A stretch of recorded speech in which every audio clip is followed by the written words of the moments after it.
let's start with Steele, because how did Steele get to work with this guy Danchenko? So one of the misconceptions out there is that the Hillary Clinton campaign hired Christopher Steele to write this dossier to accuse Trump of Russia collusion.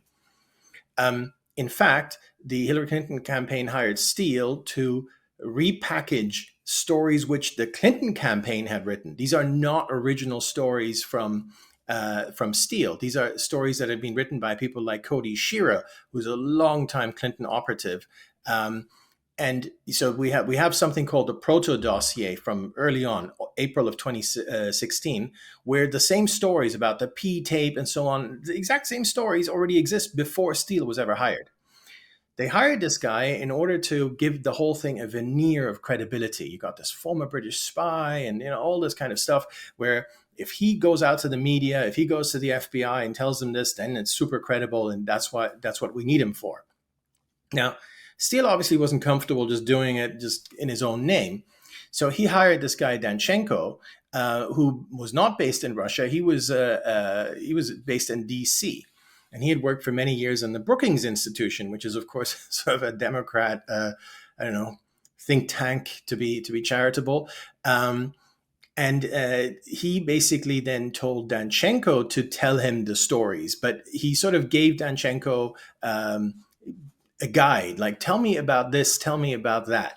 And then in a way, Danchenko was almost a patsy. So Danchenko would then either talk to some friends back home from Russia, even though I think he went to visit once, but he hadn't lived there for many, many years. He had actually come to the United States on one of these exchange programs many decades earlier, where they try and foster kind of understanding between the nations. And instead, this guy works against the new nation, which he must have known that's what he's doing, because Steele gave him some guideposts, do this. And then Danchenko came back, and Danchenko described it to the FBI that at times Steele wasn't sort of happy. So he had to kind of mold the story a bit more. But basically, Danchenko was used as a patsy to sort of for Steele to then blame someone else if the whole thing ever kind of blew up.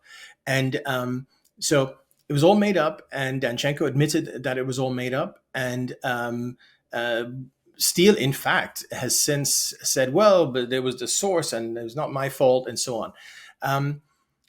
But I just say this because I think this is so important. I know we already kind of started off with this, but I'll say it again because it's so important.